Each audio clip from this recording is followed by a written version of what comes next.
Yeah. Don't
see anybody I recognize either.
Really?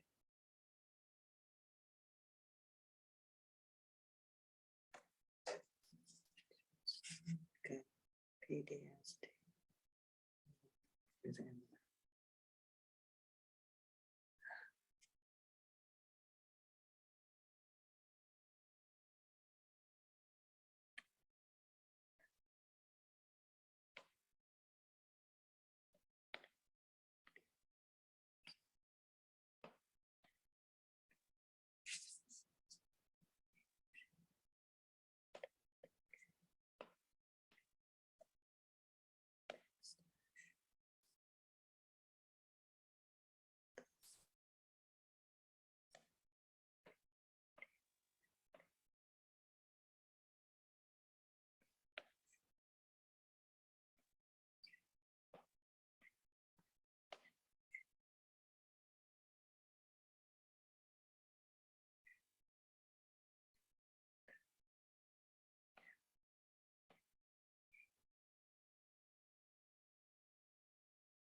okay.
Just don't have any.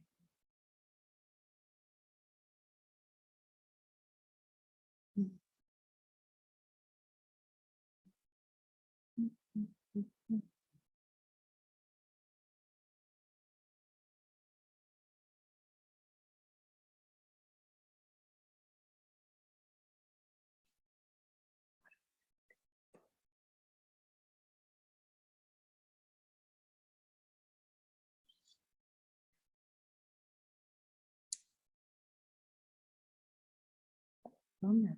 I just don't have it.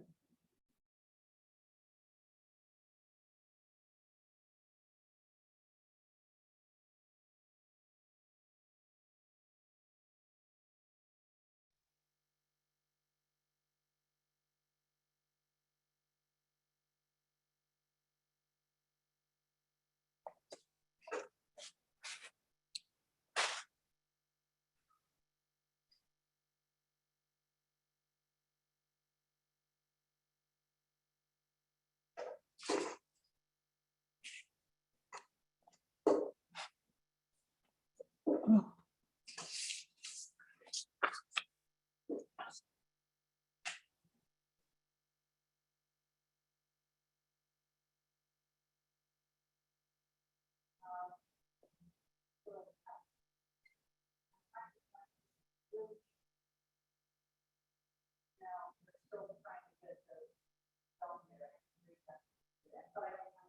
I think I'm into the meeting, but I can't get any volume.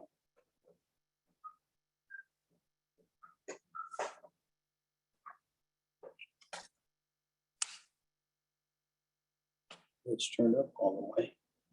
So. Maybe they don't have the Maybe it microphone doesn't turned. start until 6 Yeah. o'clock. That's 12 or 13. Well, good for minutes you to away. figure it out, though. Well, the last time I tried like 5 times to get in and I couldn't. We can hear you, so probably need to unhit the mute button, something. Well, I did. I already hit that. Shoot. Well, it was there, but hang on. We Sorry. can hear you. Okay. See, it's not on.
Mm.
It may not be on yet because everybody's muted.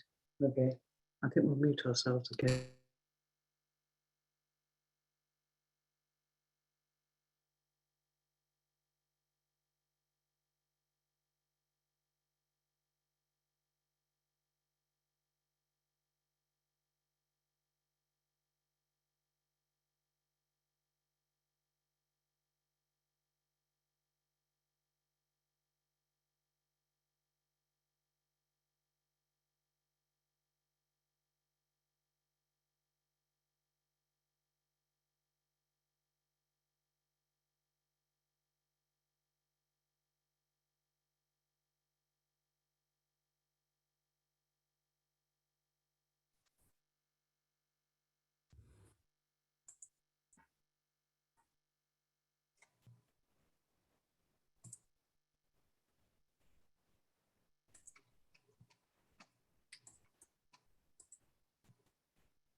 Good evening. Can everyone hear me?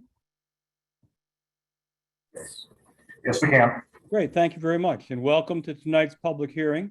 My name is John Urino. I'm the zoning examiner for the city of Tucson. I conduct rezoning hearings on behalf of the mayor and council and make recommendations and findings of fact, which I put into a report, which I then send along to the mayor and council for their consideration and for their final decision. We have 3 cases on the docket for this evening's hearing, and I am aware that one speaker who would like to speak in case C92205, C92203, the New Era Tankerverde and Houghton matter, has asked to speak first when the applicant is done presenting, and I will honor that request. But because there's such a good turnout for that case, I'm going to take up the other 2 cases first. So I would ask, because I think they'll be much shorter, and we can let those folks get on with their evening if we do that way. So we're going to go ahead and start by calling case SE 22224. Ms. Willett, are you present on behalf of the applicant? Mr. Reno, yes, I am present. Sorry, that was a pleasant surprise there to get there. So thank All you, I right. appreciate it. And Carver, are you present? Yes, sir, I am. All right, and I've mispronounced your name all these weeks and months and years, and is it Struve? It's Struve. Actually, you were correct. So Mr. Juneman needs to be corrected then. Oh. So Ms. Willett, is it agreeable with you if we waive the reading of the staff report? I have read the staff report and I've examined the file, but on behalf of the applicant, Ms. Willett, is it okay with you if we waive the staff report? That's Mr. Urino, for the record, Lexi Willett from the Planning Center on behalf of Tucson Water. That would be more than appropriate All with right. me. And do you have anything that you wish to add to your application? Nothing. I think you understand these requests and they're pretty straightforward. So unless you have questions for me, I'm good. I don't at the present time. Is there anyone in the audience who would like to be heard on special exception case SE 2224, City of Tucson Water, East Scarlet Street?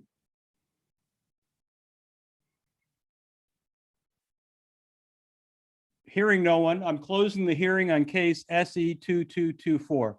Now I see, and thank you very much, Ms. Willett. Thank you, Mr. Struve. Thank you. Someone has put in the chat that they can't hear me.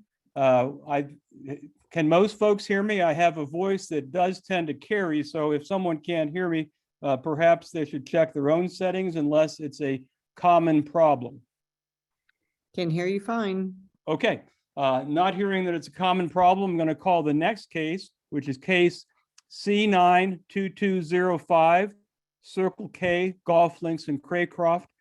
First, let me ask, before I ask Ms. Perrell to present the staff report, is the applicant or the applicant's representative present?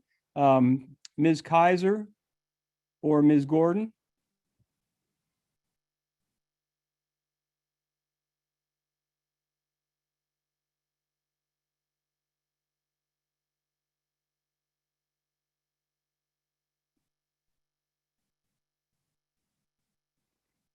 Ms. Perrell, are you there?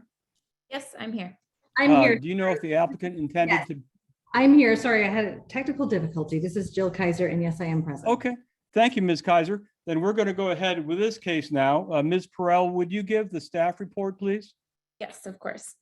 This is a request by Land Development Consultants, LLC, on behalf of the property owner, 2454 South Craycroft, LLC, and 5501 Golf Links, LLC, to rezone approximately 1.7 acre parcels from C2 and P to C2 zoning. The existing Circle K store will be demolished to construct a new 5,200 square foot convenience store with an associated 4,608 square foot fuel canopy that will offer 7 fuel pumps and 14 fueling stations. The new construction will include the acquisition of additional land to the north and east to allow for a larger and more modern facility. Currently, the parcel to the east is Zone P parking zone. Commercial uses are not permitted in the existing P zone, which is designated to provide off-street vehicle parking per Unified Development Code Section 4.716. Therefore, a rezoning is required for the expansion. The rezoning site is in the northeast corner of the intersection of East Golf Links Road and South Craycroft Road at 5501 East Golf Links Road. Land policy direction is provided by Plan Tucson. And the proposed rezoning is consistent with and supported by the policy direction provided by Plan Tucson, subject to compliance with preliminary conditions. Approval of the requested rezoning is appropriate. And as of this hearing, there has been 1 approval and 0 protests. Thank you, Ms. Perrell. Ms. Kaiser, would you like to be heard? Yes, my name is Jill Kaiser. I work for Land Development Consultants, and we are the consulting agency that handles the entitlements for Circle K Corporation. As Ms. Powell pleasantly expressed, we are simply asking for a rezoning so that we have contiguous zoning throughout the parcel and acquisition, as the small piece to the east is a portion of is currently zoned as P for parking. And we need to have all of that in one contiguous zoning code of C2. We are offering a new store, as many of you probably are familiar with the current store, a new offering that is much larger with better circulation facing Craycroft Road with ingress and egress off both parcels to have safe circulation for the property and the fueling stations. We have parking in the rear of the building as well as front and both north and south of the building. And we offer a shared drive that will continue to the north for the adjacent development, McDonald's development and other commercial buildings. And we appreciate staff's time and attention. We know we really appreciate all the help you've given us with this file, and we look for your support. Thank you, Ms. Kaiser. Is anyone else in the audience interested in speaking on case C92205, the Circle K Golf Links in Craycroft? Hearing no one, thank you for your participation, Ms. Kaiser, and I'm closing the hearing on case C92205. Have a good evening. Thank you so much, and you same to all of you. Thank you. All right, so let's go back to the first case listed on the docket, case C92203, and I'm going to give a few additional preliminary remarks because I think at the last hearing, because there was a request for a continuance, we didn't really go into all this. So what happens? Who am I? I'm the zoning examiner for the city of Tucson. I conduct rezoning hearings on behalf of the mayor and council. And at the close of the hearing, I prepare first a preliminary report within 5 business days. And then following that, I prepare a final report within 5 business days after the preliminary report. I then send that final report, preliminary report also, along to the mayor and council for their consideration when they take up the matter at a hearing before the mayor and council. My reports will be based on the information submitted to me, which includes the rezoning application, the staff report, all written approvals and protests, all correspondence, and the testimony given at tonight's public hearing. And I want to tell everyone in attendance, both the applicant and the applicant's representative, and all of the folks who are here and who have also sent in materials for me to look at. I've reviewed everything that you have sent to Planning and Development Services. Ms. Perrell has forwarded all of those things, including the several items that I received today, including Mr. Portner's submittal of the additional hydrology report. And I don't say that to ask you to curtail your remarks or to cut short your presentations. I just want you to know that I've already reviewed all the material that's been submitted to me through PDSD. And I've also been out to the property to kind of take a firsthand look. So what happens at this hearing is first the applicant or the applicant's representative has an opportunity to present remarks and present any further information he wishes to present to me.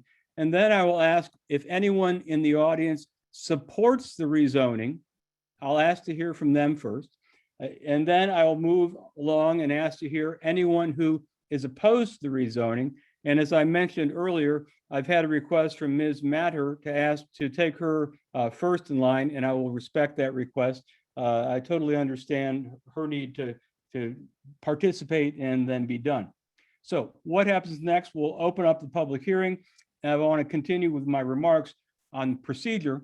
A recording of tonight's testimony is being made. If requested, a transcript will be prepared and provided to you. With that in mind, when I call upon you to testify, I would ask you to please speak clearly. I don't always do that, but do your best. And start by stating your name and your address. I want just in terms of rules of procedure, the only rule I really like people to adhere to is that when a party who is, if you want to call it the other side, when the applicant's speaking, we give everyone the courtesy of listening quietly, not interrupting. And the same is true on the other side. This is not intended to be a back and forth. This is intended to be your opportunity and the applicant's opportunity to give me information, to tell me what you think about the requested rezoning. So that's how we'll proceed. And that concludes my preliminary remarks. Ms. Perrell will start by giving the staff report. Ms. Perrell? Yes. This is a request by Jim Portner of Project International, Inc. on behalf of the property owner New Era LLC to rezone approximately 11.62 acres from SR to R1 zoning. This case was originally scheduled to have a zoning examiner public hearing on July 7th, 2022, where the applicant had proposed to develop a residential subdivision comprised of 37 single-family detached homes at 3.25 units per acre. The case was requested to be continued by the applicant to have additional time to address neighborhood concerns about the proposed project. A new preliminary development plan, drainage report, and additional conditions were submitted to the Planning and Development Services Department on July 28th, 2022. The updated proposed project is to develop a residential subdivision comprised of 33 single-family detached homes. The applicant proposes using the flexible lot development provisions in the Unified Development Code, which allow maximum density of R1 of 5.14 units per acre. This request proposes 2.90 units per acre. The rezoning site is located on the northeast corner of Tanque Verde Road and Houghton Road. The two conditions that the applicant requested to be rezoning conditions include lots 22 through 33 as depicted on the preliminary development plan shall be 48 feet wide and shall be limited to 1-story homes, subject to also satisfying the 24-foot height limitation stipulated by UDC section 5.3 scenic corridor zone. Lots 1 through 21 are permissible for 2-story homes, subject to also satisfying the same 24-foot scenic corridor zone height limit. The proposed rezoning is consistent with and supported by the policy direction provided in Plan Tucson, subject to compliance with preliminary conditions. The approval of the requested R1 zoning is appropriate. As of this hearing, there have been 44 protests and 1 approval. An electronic petition was submitted to Planning and Development Services, but no signatures or addresses are included, so it's not counted in that final approval protest count. But the petition was included in the materials sent to the zoning examiner. Individuals who submitted more than 1 comment are only counted once in those approval protest counts, but all public comments received have been forwarded to the zoning examiner. And just before this hearing, we did receive a protest letter on behalf of the Tucson Audubon Society that was also forwarded to the zoning examiner prior to this hearing. Thank you, Ms. Perrell. Mr. Portner, would you like to be heard? Mr. Zoning Examiner, good evening. Thank you very much. Jim Portner, representing the property owner. Thank you for your opening remarks. I appreciate those, and I appreciate the fact that you took the time to go in detail with all of the prior materials that have come your way on this project. So I'm going to be tailoring my remarks accordingly. I would like, however, to touch upon some items that I think are important and substantive, and to amplify a few of those above and beyond maybe what's in the written materials. So I'm going to try and just walk through those items, hit some substantive remarks, and then get out of the way so we can get to the public testimony. I'm going to try and share my screen here, and bear with me because I'm not the best.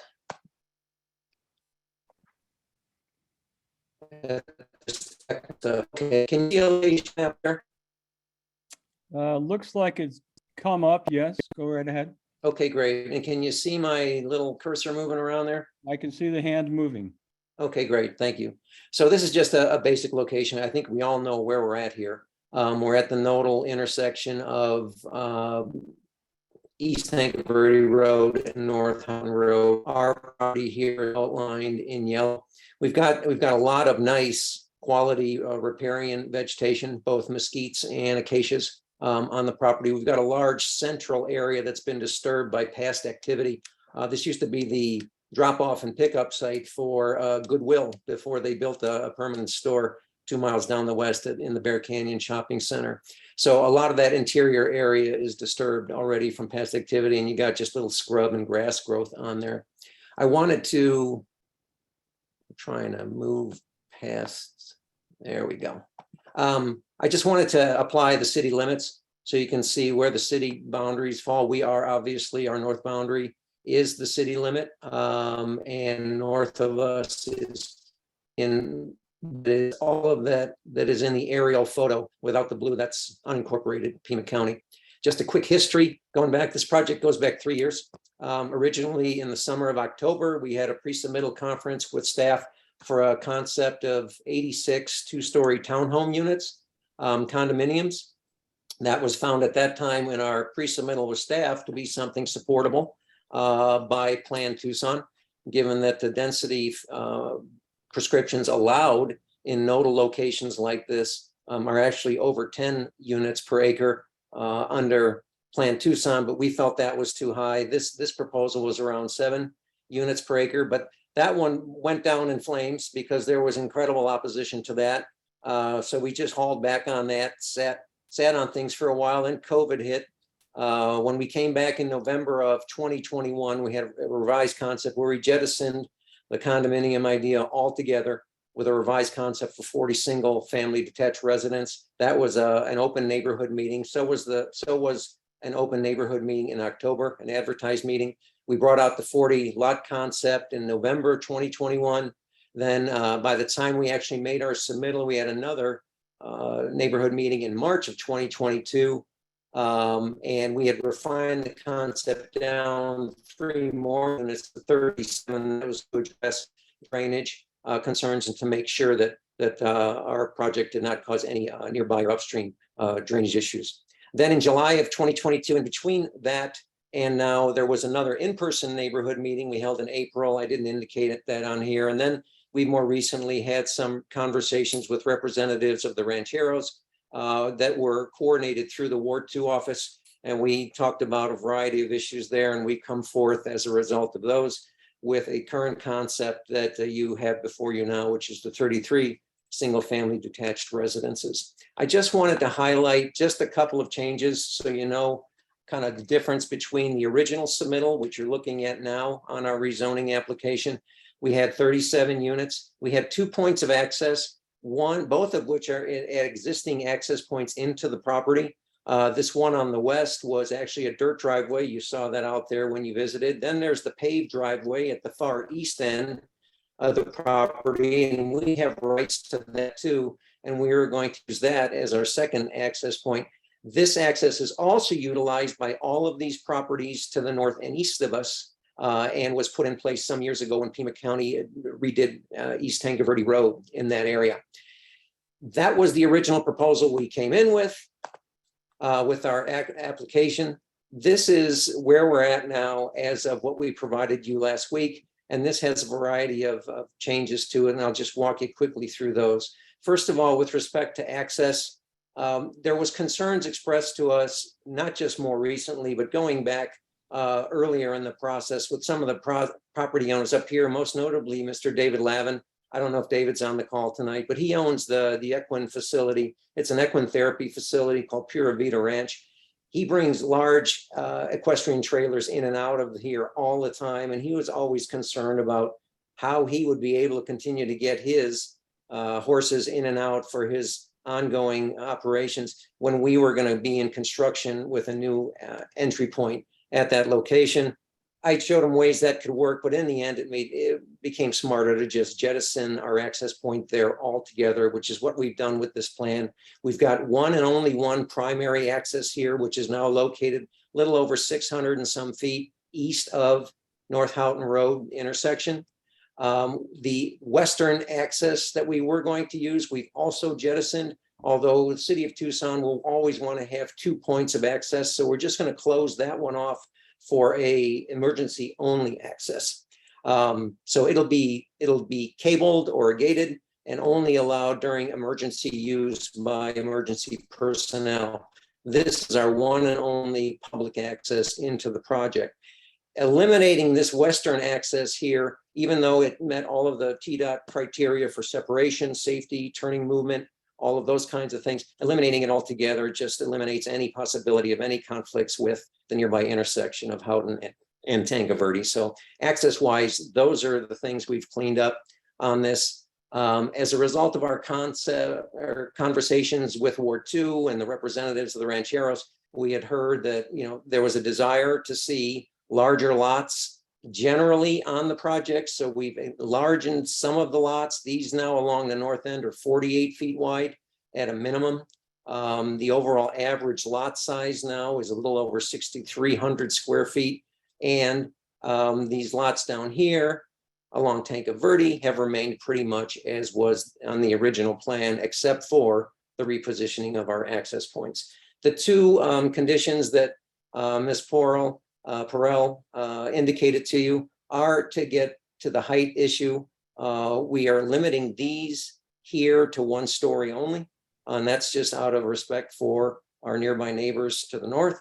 And then these here, we would like the continued opportunity to have 2-story units down there. And just a couple of comments on that. One, we do need some flexibility there because there still is some sector of the market that does like 2-story. I know not all of these would be 2-story because most people these days aren't picking 2-story, they're picking 1-story, but there is that sector of the market that would like to have 2 stories. All of these lots are lower than Tanque Verde. Now we're going to be raising the site some for drainage reasons and to have a better relationship visually between Tanque Verde and our project. But still, all of these lots will be lower than Tanque Verde Road. Some in this area to the point of maybe 6 to 7 feet lower than Tanque Verde Road. So we figured that 2 stories allowances in there is acceptable because of the diminished visual impact due to the height differential between Tanque Verde Road and our project. So we're asking just for that second additional rezoning condition to give us some flexibility with 2-story units in those lower lots. I want to walk just through some substantive issues before we get to that. Policy guidance, obviously, Ms. Perel has covered that, so I'm not going to go through that again. You see where we got our policy guidance from, and our density now is less than 3 units per acre, where I believe that is clearly a fraction of what's allowed or supported by Plan Tucson. Let me just walk through some substantive issues here. First of which, traffic was a very, very important issue. This is the cover page of what you found in our original submittal. This is our traffic statement. It goes through everything you'd want in terms of the traffic dynamics of that area. All the data is there for anyone who wants to pour through it. What I would just like to spend a little bit of time on is this exhibit that comes out of our report and really focus on these little boxes here in and around the intersection, just because those represent the worst condition changes in the future, post-development condition. And when you look at the changes and impacts of this project, first of all, 40 units, 37 units, or 33 units is a very small bump in traffic, given what the background is already out there. You look at the changes in turning movements, then these are the worst case during peak hour, which is the busiest time. You have 1 additional car going southbound on Houghton and turning left onto Tanque Verde Road. In the main line, you've got an addition of 5. I'm sorry, go ahead. May I interrupt you for a second on this? Sure. So I was curious to understand first how these numbers are derived, but in particular, how would this project result in a car coming down Houghton Road and turning left on Tanque Verde at all? That would be the peak hour PM. It would be 1 car estimated coming southbound to head I get that, home. but you don't have access from your proposed project to Oh, I see what you're saying. Yeah, the graphic is confusing. No, that does not indicate turning into the project off of Houghton Road. This is an indication of coming to the intersection and then turning left onto Tanque Verde Road. More to the point, so you're asking for 33 homes, right? Mhm. So how does your traffic person generate the assumption or conclusion that during peak hour, a 33 home development will only generate 5 cars going out of the development west on Tanque Verde, turning south on Houghton, or maybe some, I guess, maybe 7 going through. I mean, help me out there. Is that just some assumed benchmark that's generated, or? No, this is Mr. Zoning Examiner. This is all done in accordance with adopted procedures for traffic generation. It all starts with, first of all, what's your baseline traffic? And just so you know, we started with 2019 baseline traffic to be as conservative as possible. 2019 is pre-COVID. So we started out with the numbers that where things used to be before COVID, and everyone believes that we'll come back to after COVID. So we specifically did not use 2020 or 2021 numbers. And that was at the city's request, so that we had the best possible numbers as our starting point. We've also inflated those in terms of the growth of background traffic by what is a very conservative 2% per year. And that brought us to 2022 numbers. And then we looked 2 years out in terms of development.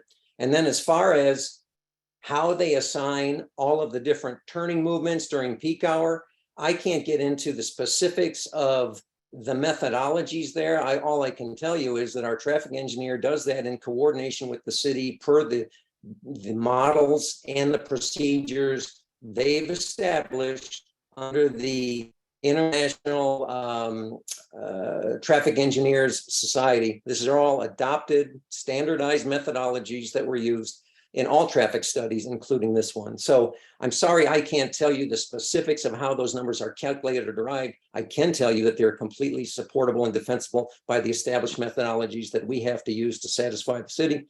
And the city has reviewed those findings as well. Is the assumption then that, let's say you have 33 homes, and let's say you have pretty much standard nowadays, post-COVID, people are getting in the car and going to work during peak hour. But your traffic statement suggests that during peak hour, only 5 cars will be exiting the development and heading west on Tanque Verde. Am I reading that right? During the worst case peak hour, which in this case is, I'm looking to see if it's the afternoon or PM. Looks to me like it's the PM peak hour, or AM peak hour, excuse me. So the assumption of this exhibit is that in a development of 33 homes, only 5 cars will be leaving during peak hours, heading out and going down the road down Tanque Verde, and some will be turning and some will be going straight through. I've got that right. Okay. Yeah, that's correct. Thank you for entertaining my questions. Go right ahead. Sure.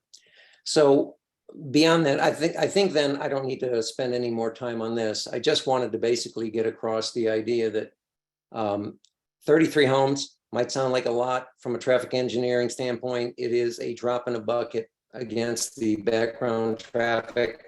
And I wanted to just illustrate with the changes in AM and PM peak hours that were on the order of from 1% to 4% change in the existing condition.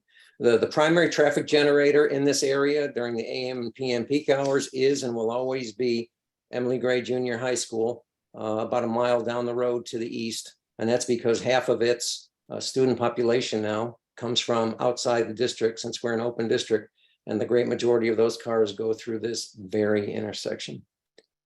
Item next here. Drainage. A lot of concern about drainage, and we understand that, and we've done analyses upon analyses. You have the most recent one. This is simply our post-development drainage scheme. A lot of people point at this number, or this line up here is the northern flood control line, and say that, you know, that's somehow a result of what we're doing.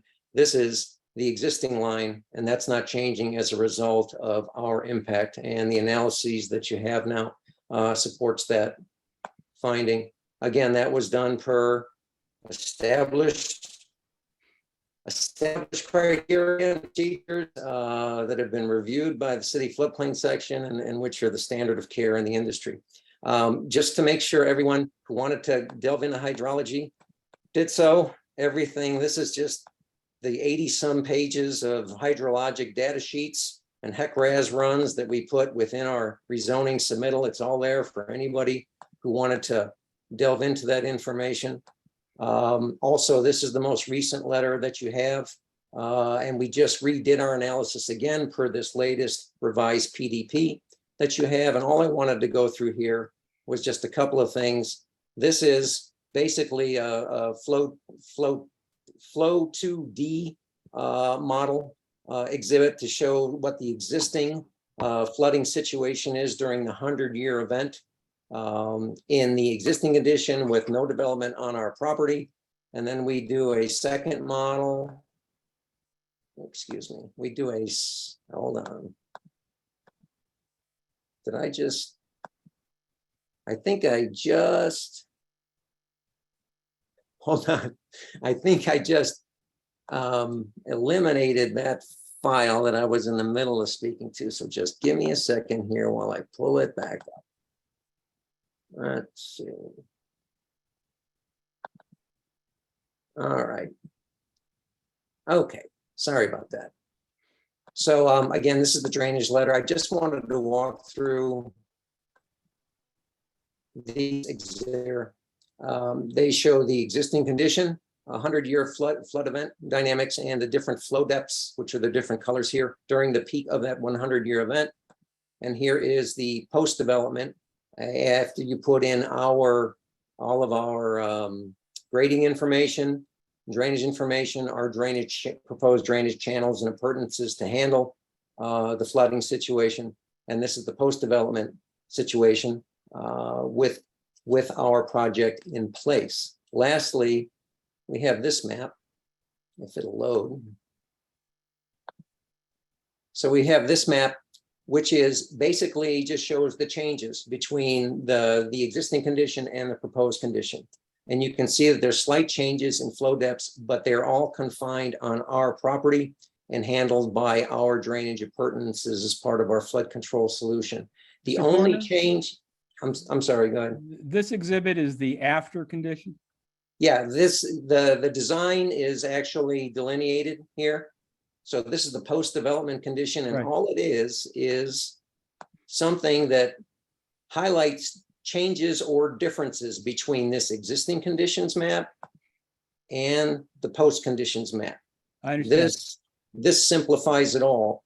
You can see all of the flow changes and depths are on our property. The only one that goes onto the adjacent property here, which is the southeast corner of Mr. Cheeks, is actually, if you look at the table here, is actually a lessening of depth under the existing condition, because we have channels and appurtenances in place to grab that flow and get it through the property more efficiently. Right now, under the existing condition, that flow comes in and meets some natural obstructions and just kind of ponds there more. So we're actually alleviating things at the southeast corner. If you could speak to, in the post-development condition, where does the water go, given the infrastructure you're proposing to build?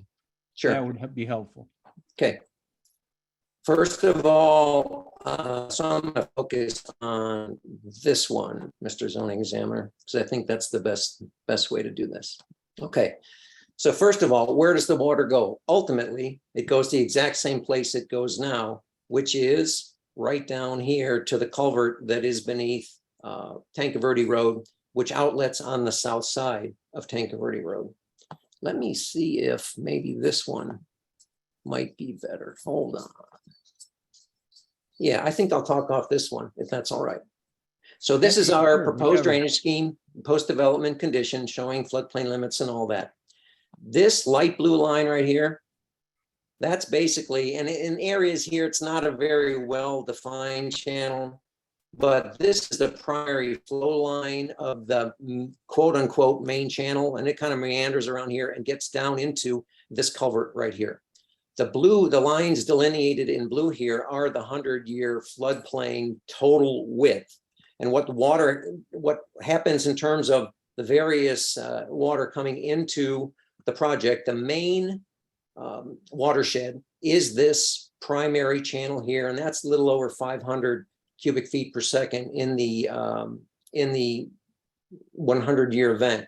That watershed extends way north up to Glen Road and then ultimately comes down and concentrates right through here across Mr. Torres's property to the north and then our property to the south.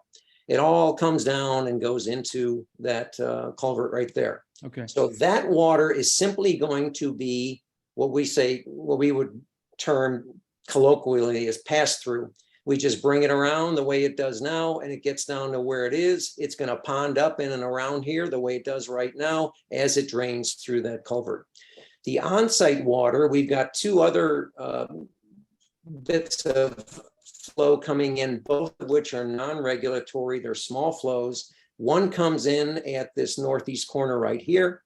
We grab it and have a channel along our north lots here, along the east side of these lots here, and then it comes around through and down into a channel along the front of our project that has culverts beneath our entrances and just flows into that same area. That's what it does now.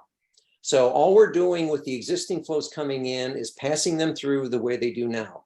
Then there is the whole matter of the increase in flow that comes from the additional impervious surfaces that new streets, lots, rooftops, etc., bring to a project such as this. That falls into the entire retention detention aspect of the project as regulated by the city. And basically they use the same methodology for retention detention as Pima County uses. So basically it's the same regulations.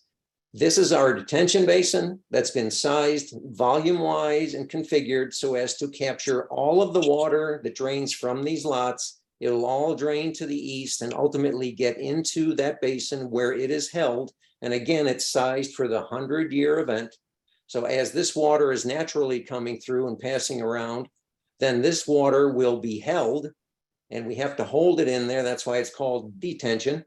And we have to detain it until such time that the time of concentration for this flow has dissipated, and then we can slowly meter out our detained flow from this basin so that it ultimately gets into the same place that all the other water flows. But there is a difference in the time of concentration. We let this water go through first, and then we outlet our detained flow from the developed area after the fact so that there's no increase in 100-year volume over the existing condition.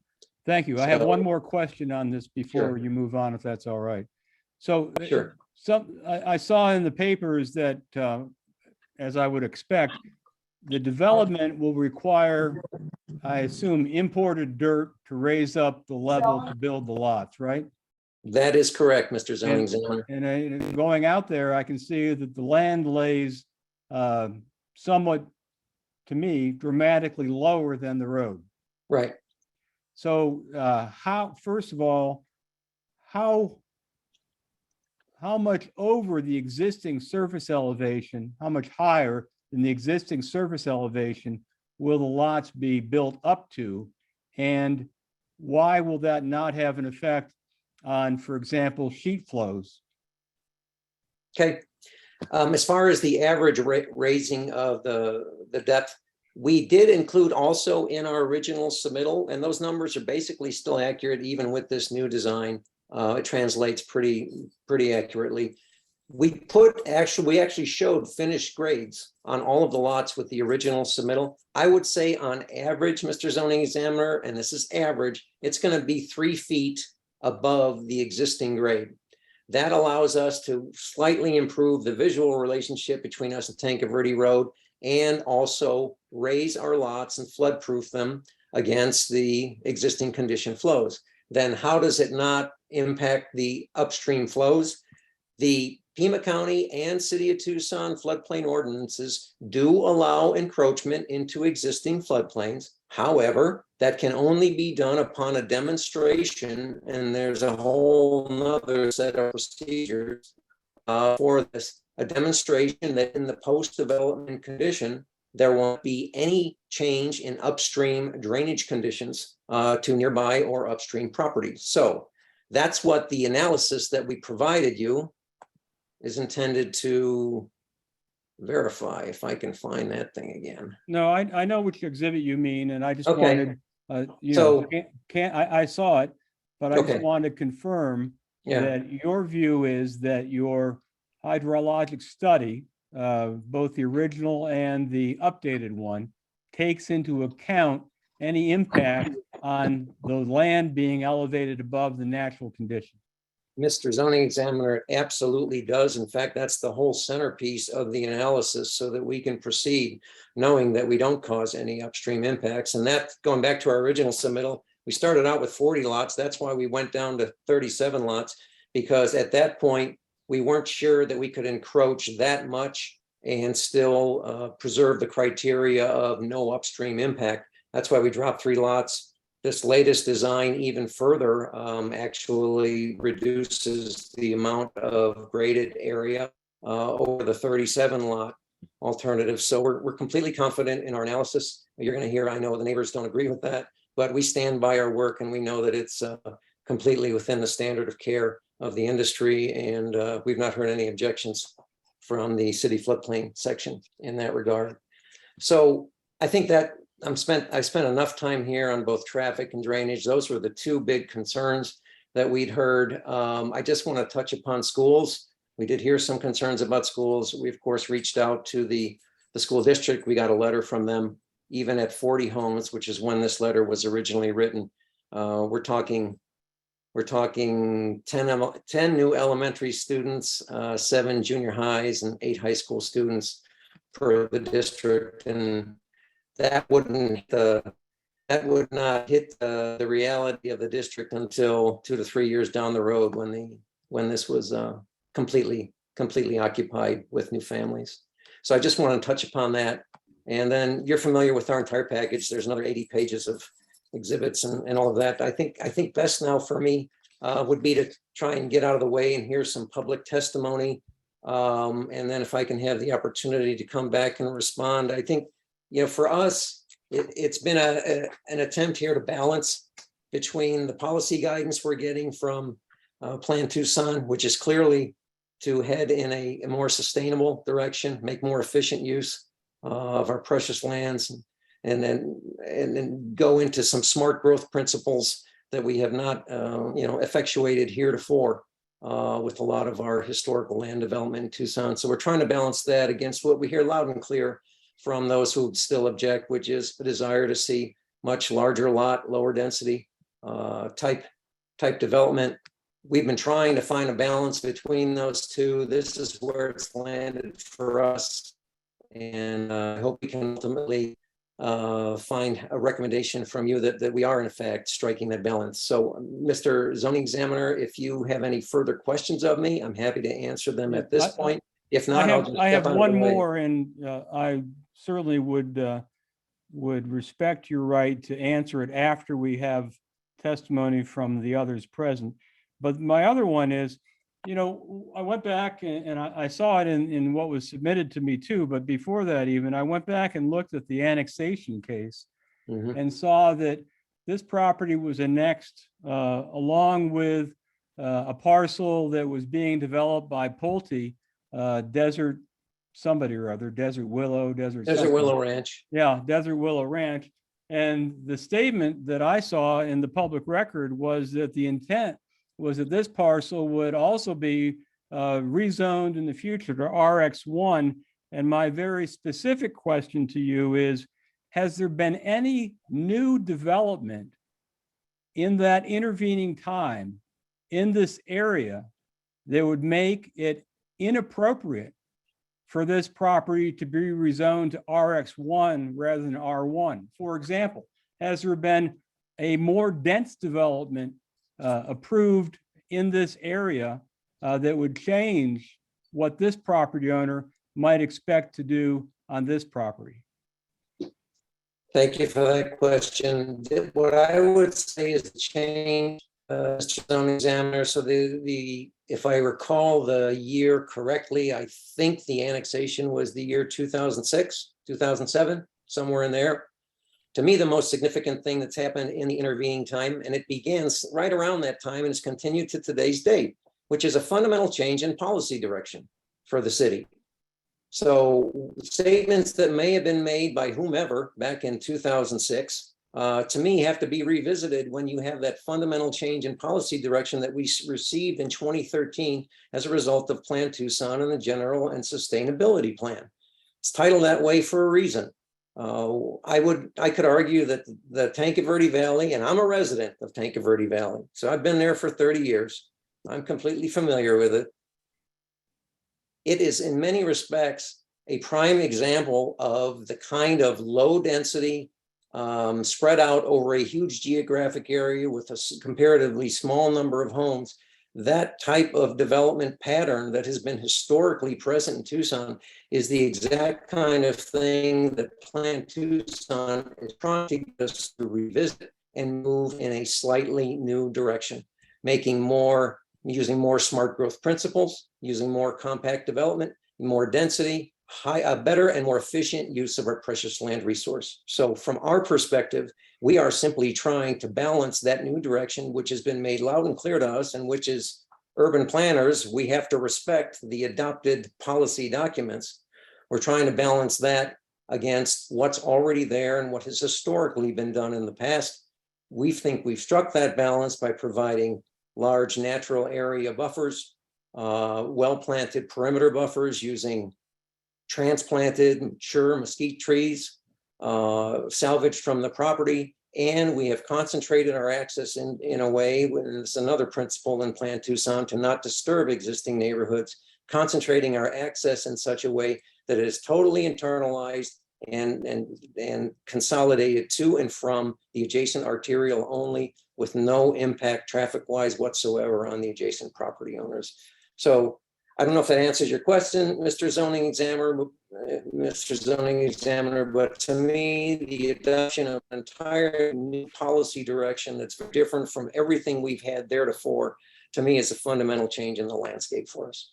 Okay, thank you for that thoughtful answer. I note that the annexation that I looked at was 2015, so a bit different than your recollection, but the record will show what the record shows. And just to drill back to the particular question, but I appreciate your thoughtful answer, has there been more dense development in the area in that intervening time from 2015 to the present?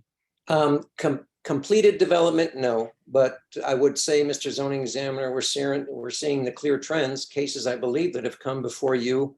We've got the rental homes down there on the La Mariposa property. We also have some rental homes further to the west.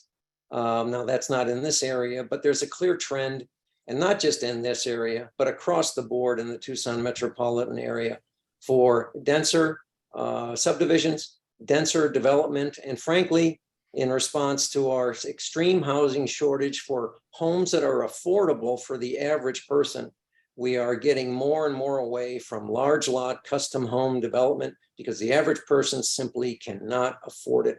And so we're trying to provide quality housing, do it in a way that is sensitive to both the environmental particulars and to the adjacent property owners, and provide good housing in a way that helps address our housing shortage, which is a clear record, and in a way that makes homes that are not only nice, but affordable to the average person. So all of those things, as far as I'm concerned, kind of converge to have us looking in new directions of how we kind of approach land development, basically, not only in the city of Tucson, but in Pima County as well. Thank you very much, sir. If you could collapse the screen sharing, I think it interferes with the audio sometimes. So appreciate that. Okay, and I'll mute myself and sit tight. Appreciate it. And I'll call upon you when others have had a chance to speak. All right, thank you. As I indicated at the beginning, I will now ask to hear from anyone in the audience who's present who would like to speak in support of the application. If anyone falls in that category, please go right ahead.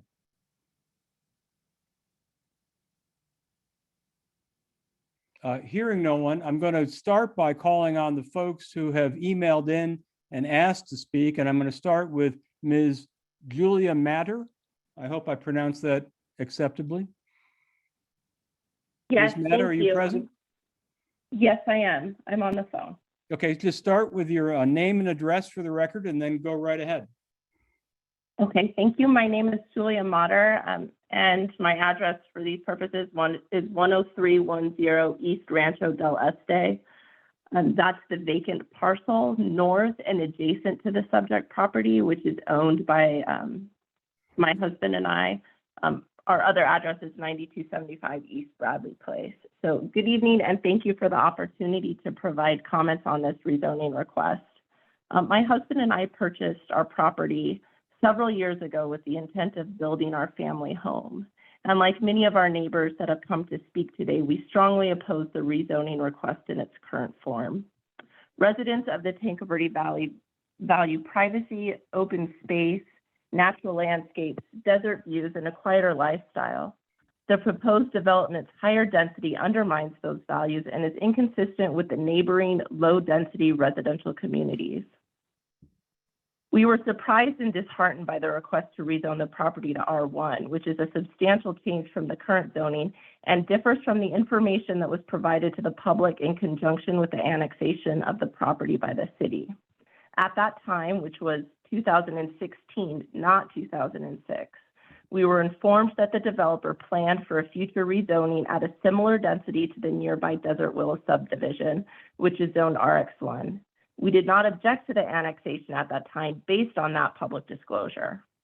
R1 represents an intensity level that is too great of a change from the current zoning and too out of line with the zoning in the surrounding area. In addition, our property, like the subject property, experiences significant flooding issues. We are concerned about negative impacts from the proposed development and urge the zoning examiner to require additional analysis by the developer. We understand and appreciate that residential development is both inevitable and important to the Tucson community. However, such development must be compatible with the surrounding community and the longstanding values of the Tanque Verde Valley and should not negatively impact the neighboring properties. We join and support the comments of our many neighbors that have joined you this evening, and thank you for your consideration of the issues raised tonight and your final recommendations. And also thank you for honoring my request to speak first. Of course, and thank you for participating. The next speaker is Dave Williams. Mr. Williams. Good evening. Good evening. Please start with your name and address, sir. Hey, I'm David Williams. I live at 10380 East Rancho del Este Drive. Thank you. Welcome. For the past 23 years, my wife Nancy and I have enjoyed living about 150 feet north of the property we're discussing tonight. In every season, we've been thrilled by the sights and sounds of coyotes and javelina, bobcats, vermilion flycatchers, Faina pepla, roadrunners, various hawks, and other wonderful birds and animals. This area is designated as important riparian area, and we hope that maintaining viable habitat is an important consideration in your zoning decision-making for this property. To be clear, we're not against development on the property, but we're protesting the proposed density of R1, like many others. Among the other reasons, we believe that the current plan will unnecessarily wipe out dozens of mature mesquite trees and other vegetation that provide habitat for many species of birds and other animals. This could be minimized with a lower density RX1 zoning, since some of these trees could be preserved in the landscapes of fewer, more spaciously situated homes. To be more specific, if you look at the top photo, here, you'll see an area of the property outlined where it says 100-year-old. I don't know if it's exactly 100 years old, but they're very mature trees, as you can see by the size of the canopies. And if you overlay the lower photo, the proposed development plan, you see that the 33 homes with their associated driveways and streets will pretty much completely replace 8 of the 11.4 acres of this property. That's a construction footprint of about 70% of the total property. For a sensitive riparian habitat like this, that represents what I would call habitat obliteration. It's like dropping an 8-acre, 2-story parking lot on top of the property. Tucson Audubon's conservation advocate, David Robertson, I believe he sent you a separate communication expressing his concerns about the requested zone. In it, he identifies the native western yellow-billed cuckoo as being a rare bird of particularly urgent concern. Those are his words. He concludes, and I quote, "We urge the city to protect the area's riparian habitat by denying the rezoning request or by approving rezoning only to lower RX1 zone rather than the requested R1 zone." So in summary, we ask that you please help us preserve these precious lands by restricting the zoning to RX1 to maintain more of the trees and habitat for wildlife that has called it home for a long time. Thank you very much. Thank you, Mr. Williams. The next person on the list is Peter Reinthal. Mr. Reinthal? Hello? Yes. Thank you very much. Let me share my screen. Start with your name and address, please, sir. Yes, my name is Peter Reinthal, and let me just, there we go. My name is Dr. Peter Reinthal. I live at 1700 North Tankaverde Loop, which is approximately 1.5 miles away from the proposed area rezoning. Currently, I am the president of the Tankaverde Valley Association, and our family has been resident in the area for approximately 60 years now. I am a biologist. I've had experience testifying in federal court in water rights cases, but I've been associated with the Tankaverde Valley Association for about 20 years. And this is one of the most mobilized group of residents against a rezoning change that I've ever seen. Prior to COVID, we had a meeting and we had over about 200 to 250 members turning out for it. And the board has been in unanimous opposition to it. And I haven't had one member approach the board or the Tankaverde Valley Association saying that they support this and they want this type of development. And I've gotten a little greedy and said we prefer SR, SR2, or SH, but we think RX1 would be fine too. I was participating in the annexation hearings, and we were promised that it would be single family, similar to Desert Willow. One of my major concerns is the habitat that Mr. Williams just went over. These habitats do a lot more, and they're tied into the entire watershed. So most of the proposed development is classified as important riparian habitat area and is part of the biological core management area under the conservation land system of Pima County. It's also part of the Sabino Tankaverde shallow groundwater area that provides renewable groundwater both for the city of Tucson and supports critical remnant riparian forests. The riparian habitat is disappearing rapidly in this area, and the Santa Cruz Watershed Collaborative has identified the need to preserve and restore these floodplains in order to enhance infiltration and riparian habitat. Mr. Portner just wants to push the water around it, and that does not promote infiltration. Pima County, the city of Tucson, is currently spending millions and millions of dollars trying to restore riparian habitat. And they're doing a really good job, but it's really expensive. And I don't understand why we're cutting down and blading riparian habitat and then trying to restore it. It's a much more cost-effective, efficient strategy to preserve what we already have. And those mesquites are extremely old mesquites, and there's fewer of those around. Finally, the weather is changing, climate change is occurring. And therefore, we really need to mitigate the impacts on the Tankaverde Valley.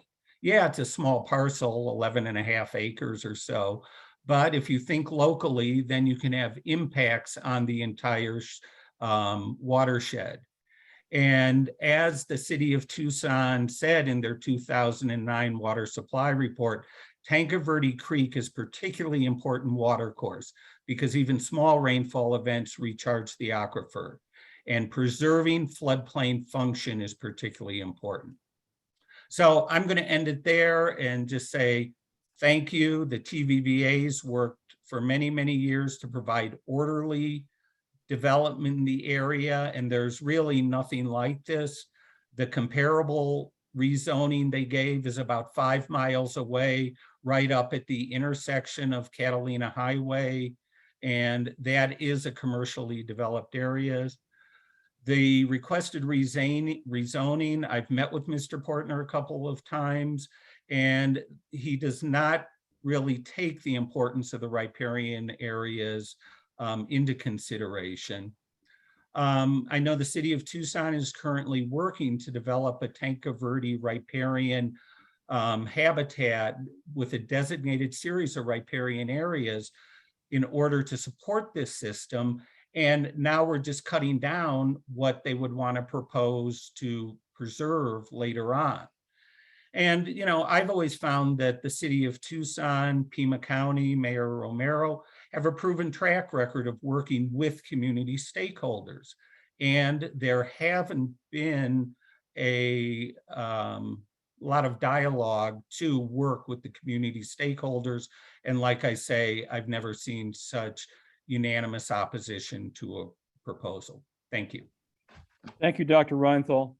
Next, David Robinson. Mr. Robinson, please start by stating your name and address for the record. Sure. David Robinson, and I'm the conservation advocate of Tucson Audubon. And I'm speaking for them. So the address for Tucson Audubon is 300 East University Boulevard, number 120 in Tucson, 85705. Thank you for the opportunity to offer testimony this evening. And yes, I did send in a letter that has more detail, and I'll just deliver orally. I'll start by saying that as an organization committed not only to the environment, but to environmental justice, Tucson Audubon fully recognizes the urgency of the housing crisis here in Tucson. We are not opposed to development per se, not opposed to housing development. We are, however, opposed to development that needlessly damages or destroys vital natural habitat.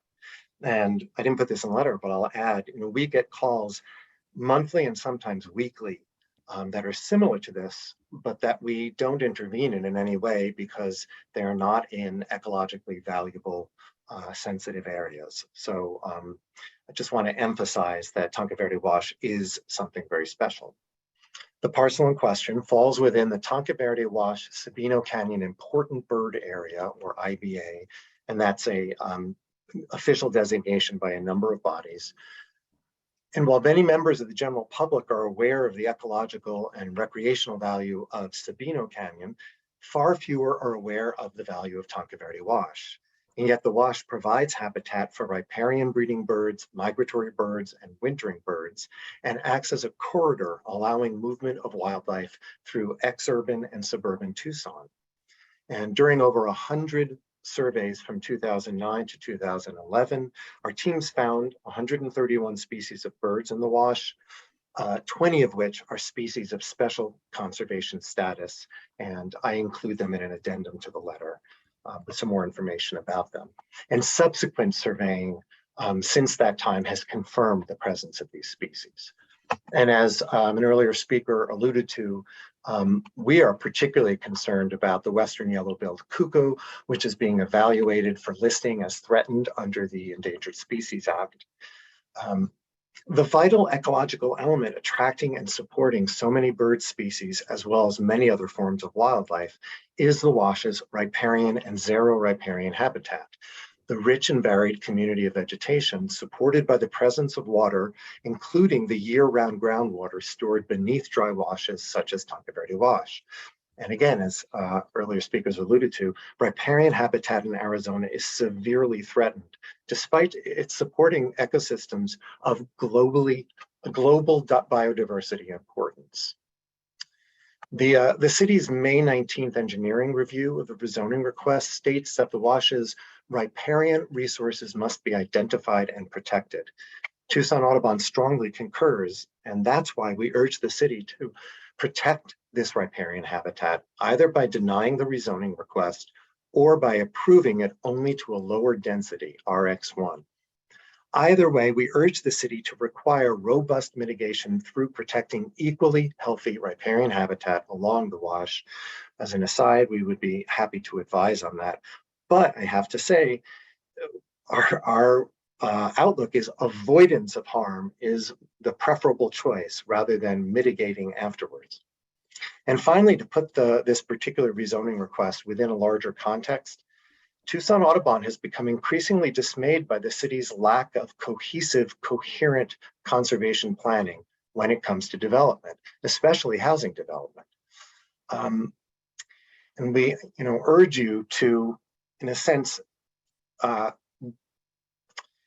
turn around that trend by actually, instead of making a spot zoning request, by holding off on this and making a more ecologically responsible decision to make sure that this actually very valuable environment is protected in this case. Thank you very much. Thank you, Mr. Robinson. The next speaker, Jim Trigo or Trigo.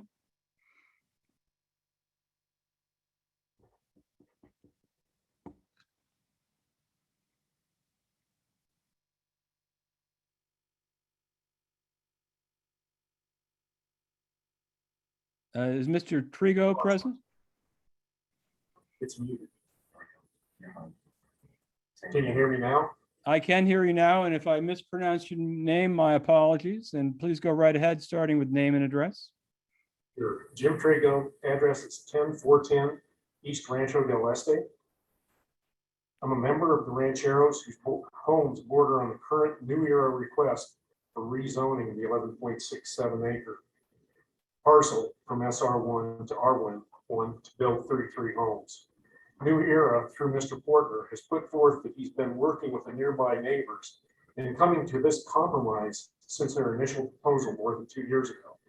In reality, it has been the irate response of hundreds of Tanque Verde homeowners that drove the reduction of proposed lots.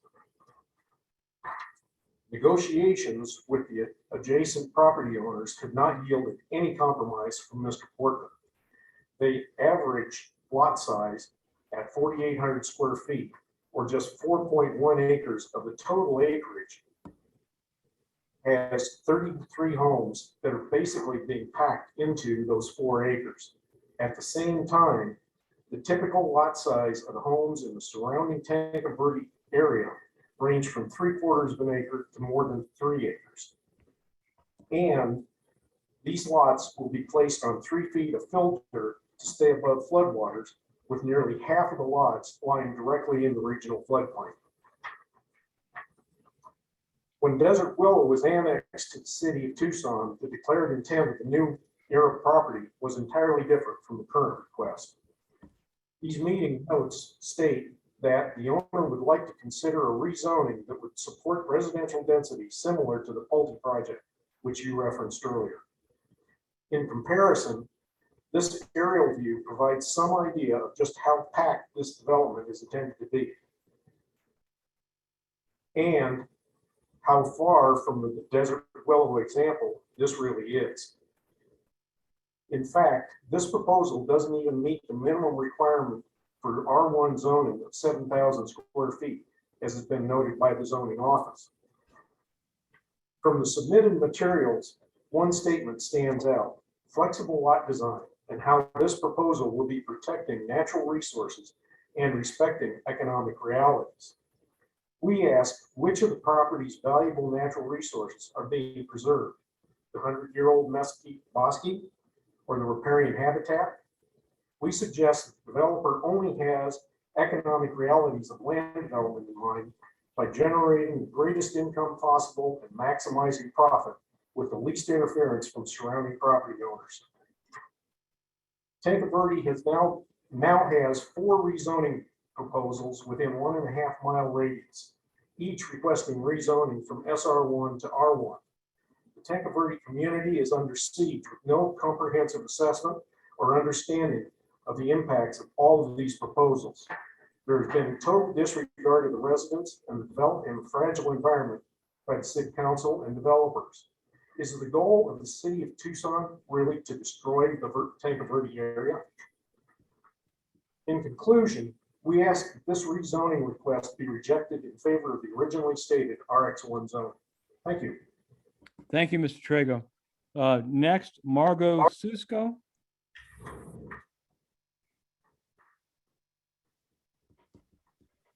Hello, Hello, start with your name and address, please. my name is Margot Susko. My residence is at 10300 East Flintlock Trail. I also own an additional 3.3 acres at 2500 North Houghton Road. Thank you for listening to me, Mr. Urino. I want to thank you for this opportunity to read my opposition statement and join my ranchero neighbors and thousands of my friends in the Tanque Verde Valley to ask you to reject the current rezoning proposal, C92203, which is SR to R1 rezoning. I've lived on Houghton and Flintlock Trail since 1975. I purchased my home in the adjacent 3.3 acre parcel, which falls within 150 feet of the proposed new era development from my parents 23 years ago. My brother and I break our backs to retain our family home. Over the last 47 years, I've appreciated the 100-year-old mesquite trees that populate that parcel. I witnessed the catastrophic flood of 1983 and 1993. And every year I bear witness to the yearly monsoon flooding of that said parcel as it sits in a special flood hazard area in a Pima County regional flood zone. I will pass on my paragraph about the 2015 mayor and council promise of RX1 and tell you that we were stunned to learn about the proposal R1 rezoning request to put the single corner of suburban ranch parcel riparian habitat and flood zone, which has stood vacant since long before I came to the area, and good reason, and for good reason. This is a substantial change in density, which is inconsistent with the low density properties that surround it. Currently, there is not another parcel of land zone R1 and a development with this level of density with within a 5-mile radius. And this is clearly spot zoning. Is spot zoning illegal? No. Is it wrong? Absolutely. I have concerns that this new era rezoning request is not backed by timely data, a solid land use study, and a comprehensive long-term area growth plan and impact study. This is not a master plan community. This is an arbitrary infill project that is not compatible with our current architecture and contradicts adjacent residences, views, and streetscapes. This cannot just be a series of one-offs. There's just far too much at stake here. The integrity and safety of our area, our properties, and our residences hang in the balance. We ask for your consideration for independent, transparent, and thorough impact studies. This rezoning request and subsequent development does not favor our community. It goes against the public interest, and it contradicts what the city of Tucson holds dear. The issue of water scarcity, the need for trees and the retention of mature trees, and our riparian environment. I have two other thoughts before I close. I would just like to add, just so the room knows, that the RTA will not be widening Tanque Verde Road Houghton Road between Speedway and Tanque Verde. And respectfully, I do not agree with Mr. Portner's interpretation of their Plan Tucson direction. Sir, we are not anti-growth. We are pro-smart and sustainable growth. I join my ranchero neighbors and friends of the Tanque Verde Valley in strong opposition of this request for rezoning in its entirety or as it stands. And I respectfully thank you for your time. Thank you for your time and participation, Ms. Susko. Mr. Torres, Robert Torres.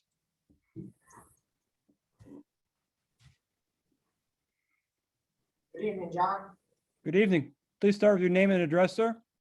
Hey, my name is Robert Torres, and my home is 10340 East Rancho del Este Drive.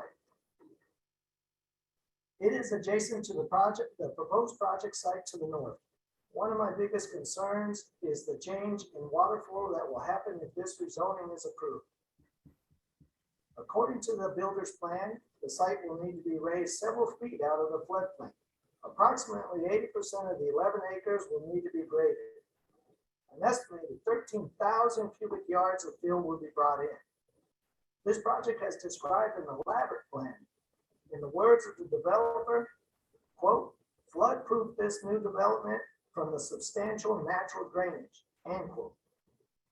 In addition to elevating the site, this plan includes the redirection of water by constructing a perimeter channel, the use of water directing pipes, and even using the development's main street as a major drainage route. All this shows that there will definitely be a change in the quantity, speed, and flow of water around this site. However, unfortunately, county regulations bar me from redirecting the natural flow of water in any way, leaving me no options for floodproofing my land. In Exhibit 9 of the plan, the current natural floodplain runs directly through at least 50% of the proposed build site, with only a small portion of my property being affected, and that's in Exhibit 9. In Exhibit 11, post-development hydrology, the floodline is now encompassing more than 50% of our usable space. This type of water diversion not only changes the landscape of the existing environment, but it also renders a large majority of my property, along with other neighboring properties, virtually unusable. The plan also identifies several washes that run through the site and reports that they are not well defined. I would dispute this claim. In fact, wash number 1 flows swiftly every time we have a moderate storm, sometimes pushing floodwaters onto neighboring property, including the proposed project site. Keeping with a low density zoning will help maintain the natural water flow in this area and around any new build site. In addition to protecting neighboring properties from the negative impacts that this plan will have on flooding, ask further evaluation on drainage be done by a non-biased party who was not hired by the developer. I am not asking that a property owner not be able to use their land, but that they do so without adding undue burden on surrounding neighbors. I know that I am not alone in this feeling, as over 2,000 other people have signed a petition to stop this rezoning. In closing, I am here to ask for your empathy and help in protecting the interests of more than just the builder, but also my interests as a resident and neighbor. Thank you for your time. Thank you, Mr. Torres, for your participation. Next is Tom Adang. Mr. Adang. Good evening, sir. My name is Tom Adding. My wife and I are homeowners at 2449 North Lightning A Drive in the Lakes of Castle Rock. As president of the Castle Rock HOA, I am here tonight to voice our community's concerns with this rezoning request. Those concerns are driven by monsoon storm floodwaters seen in 2 videos. As late as Great God, man. in the next slide, these images illustrate asphalt damage, lake erosion, and the filling of natural washes that were experienced after the August 2021 monsoon storms that resulted from 4 to 6 inches of rain in Castle Rock in less than 10 hours. After we assessed the damage from the storm, we were able to identify at least 2 sources of the flooding waters that caused the extensive and expensive damage, but probably not all of those sources. As you can see, we determined that the 2 sources came from an apartment complex to the north and 2 communities to the east of Castle Rock. The images on the left illustrate the pathway that the flooding from the apartment complex across the street under 4 drainage pipes into our community and then flooding the community, then exiting into a ditch leading to the Tankerville Wash.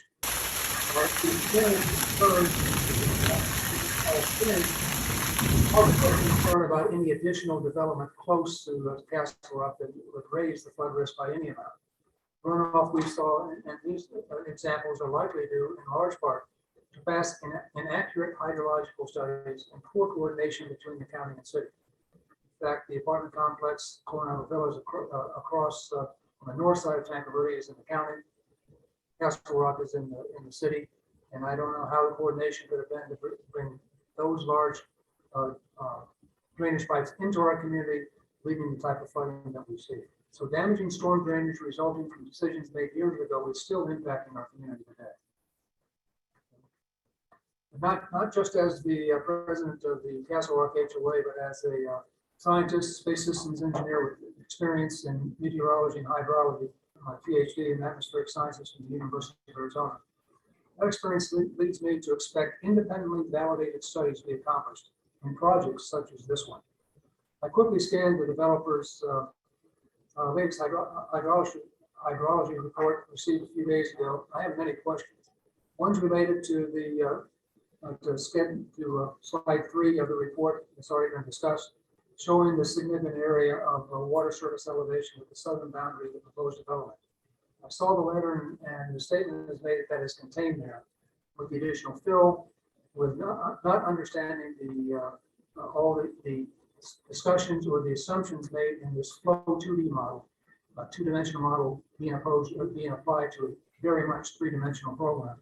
I have some big questions. And then if there is to be this water that comes out, where it's going to flow to? My concern is not upstream. My concern for my community is downstream. The natural topography of this makes it appear to us that it will flow to the southwest and over towards our community. So with that, without the adequate time to review the study as had been requested by the council member Cunningham's office, I do request that you as the rezoning examiner not give approval, including conditional approval, until those type of independent analyses are complete. And that you review any future rezoning requests with this critical eye to ensure those type of independent hydrological studies and analyses are completed. Because as I've already been mentioned, this is just one of 4 additional, or 3 additional, a total of 4 rezoning requests in close proximity to our community. So just as we've had the flooding example to the left that occurred last August, the 2 images in the middle are actually flooding waters from the north part of the community and adjacent to a lake leading out to the ditch leading to Tankerville Wash just this past Sunday. So it wasn't just a 1 year, it was also we've had 200-year floods in a period of less than 1 year. So with that,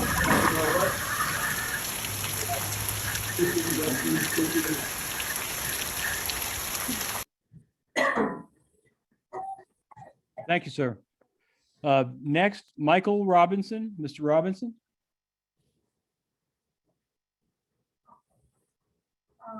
Michael Robinson is not here tonight. Thank you. Marino, but we had asked if Sue Clark could possibly take his place. Sure. Start with your name and address, please, ma'am. 1 second.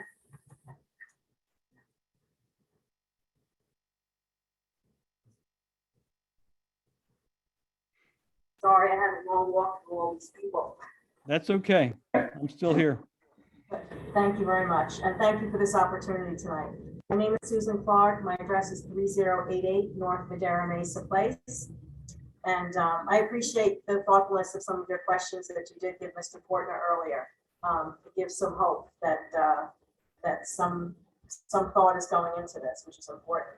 I'm one of the over 2,000 Tankerville residents that signed the rancheros petition against this proposal.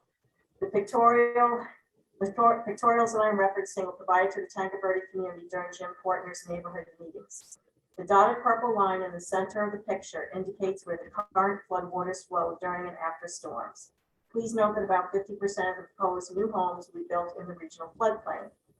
Within this proposal are references to 3 feet of infill. I apologize, I realize a lot of this is repetitious. To protect the development's residents, and a 20-foot channel to assist the floodwaters to the culvert located in the southwest corner of the parcel. Given the flooding we've seen historically, it stands to reason that water that can no longer spread out across the parcel and seep into the soil will be forced northward onto existing properties with an increased depth and velocity. In this post-production pictorial, please note the severe and significant movement of the floodwaters north of the proposed development into existing neighborhood homes. For example, the Torres property has the potential for extremely negative impacts based on this change to the 100-year floodplain. It is incongruous that Pima County does not allow residents to build up or protect their lands from floodwaters, but the city of Tucson is allowing developers to dump and compact 3 feet of dirt in a regional floodplain so that houses can be built. It appears to us that the city of Tucson calculated and shifted responsibility to homeowners associations to deal with the adverse consequences caused by uninformed decisions on developments by large corporations. Would the shoe be on a different foot if the city of Tucson and New Era LLC were held accountable? I ask you, sir, what's the rush to approve this particular proposal? There's missing information. You have only been provided with one inadequate study on expected water flow. There's contradicting information and you don't have all the facts yet. Wouldn't you want all the facts presented to you so that you can make a fully informed decision? A decision that won't be looked back on as a rush to cave into just one more developer's request. Make a decision that is thoughtful and complete, one that gives your fellow Tucson citizens a chance to be heard and to be protected by you, our Tucson zoning board. Give yourself the opportunity to have the complete full studies done. Demand that you be provided with an independent, validated hydrological study. Take the time to look at that new study as well as what we have provided you with tonight relating to the negative impacts this project will have at this particular location. Then make your final decision, one that takes into account more than just a builder's wishes to make money and run with no thought to the devastation they leave behind. It's time that builders be accountable for their actions. Your Tucson neighbors need you to make a decision based on all the facts. I urge you to make a thoughtful and intelligent decision about the rezoning of C9-2203 and reject this proposal. We are counting on you. Thank you for your time and attention tonight. Thank you for your participation, Ms. Clark. Next, Mr. Jeff Chiak. Okay, I didn't say it right. C-H-E-A-K, Jeff. All right, we'll try him later. Joanne Trigo. Ms. Trigo, please start with your name and address. Good evening, Mr. Urino. I'm Joanne Trigo, and I live at 10410 East Rancho del Este. I'm a member of the Rancheros, and we proudly represent more than 2,000 Tangarudi residents who signed petitions opposing this rezoning request. There has been a blatant lack of communication and cooperation from the developer, such that the Rancheros asked Councilman Cunningham's office to intervene on our behalf. All of our requests for information were ignored, and our initial request through the councilman's office to meet face-to-face was totally rejected, and then finally accepted with conditions that had to be met for that meeting. I'd like to share our opportunities to engage with the developer. 1 week before the original zoning examiner's meeting, the developer agreed to meet with us, and we asked for 3 things. We asked for a third-party independent hydrology study. We asked that there be no 2-story homes, and we asked that no building be done in the regional floodplain. The only ask that was committed to at that time was to the hydrological study. And the developer did agree to, quote, see what we can do, unquote, about reducing the site density. In a phone call 2 days later from Councilman Cunningham, he committed to support the 3 requests we made, in addition to suggesting the site be reduced to 21 to 23 luxury homes. In our second meeting, the developer presented revisions made to the proposal. None reflected the requests that we made, and the plan was simply the rearrangement of the lots on the site. He also hired a professional hydrologist to complete the required study after agreeing to a third-party evaluation. At the zoning examiner's meeting that night, The developer asked for a continuance and was granted one. And with little and no new information, we were all left in the dark. It's obvious that the developer has not demonstrated a willingness to communicate or cooperate with nearby neighbors. Rather, unilateral decisions are being acted upon without the appropriate detailed review by those impacted by this project. For example, on Saturday, July 30th, we received an email from the developer informing us that the revisions were already submitted to the zoning examiner, period. To be clear, the content of the PDP and the changes made to Exhibit 9 were never reviewed or agreed to by Ward 2 or the nearby neighbors, as is stated in the letter. In fact, there was no quote, after working through the issues discussed therein. None of the asks from the rancheros were included in this revision. Our request for a second continuance was flatly denied by the developer, who's in a rush to get this proposal through the system. The perception held by our Tankerbury friends and neighbors is that this proposal is being rammed down our throats with no regard for existing property owner interests. The fact remains that in 3 years, 2 meetings were held with the developer in which none of the current concerns were addressed. I just received new information from Eric Shep, Deputy Director of Flood Control District, and he specifically states in email that his department has not received the revised reports and cannot begin to evaluate and analyze the data until 2 weeks after receiving it. As such, I am requesting that the zoning examiner leave this request in open status pending the evaluation of the newly revised reports by Eric Shep and Tom Adden. Thank you for taking into consideration all of our contributions tonight. Thank you, Ms. Trigo. Would anyone else, that exhausts the list of folks who emailed in asking to speak. If anyone else in the audience would like to speak, I would be pleased to hear from them. Please go right ahead. The person who raised their hand on the right of my screen, so the left of the room. Yep, we'll take you instead. Go right ahead.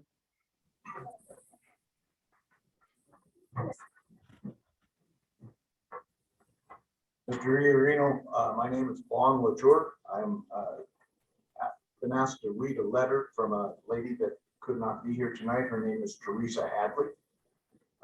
My address is on Buckshot Circle in the Powderhorn Ranch. Yes, sir. I remember you. Yes, I'm also the president of the Bear Canyon Neighborhood Association and vice president of the Powderhorn Ranch. Mr. Iorino, this is on behalf of Teresa Hadley, and her statement is as follows. Tanque Verde began as a small community remote from the city and was settled by ranchers back in the mid-1800s. Today, most of the Tanque Verde is still home to large acre plots where we have strong equestrian presence. While the city has increased its population significantly over the years, Tanque Verde has grown at a much slower rate. It is no secret that much of the land in Tanque Verde is in covenants, which are meant to dictate its land use policies and were put in place to control growth and to ensure land preservation. This proposed development sits on riparian land that has an abundance of mature trees. If transplanted, most of those trees will not survive due to their extensive root structure. This would be a massive loss for our community and for the animals that inhabit this environment. Per Pima County's website, by protecting and preserving riparian land, we ensure the long-term stability of natural floodplains, which allows for the survival of plants and animals indigenous to Pima County. The county's website further states that riparian habitats provide numerous economic benefits as well as increased groundwater recharge, improved water quality, reduced public expenditures on flood control projects, and the protection of infrastructure, reducing the risk of flooding and erosion and biological diversity.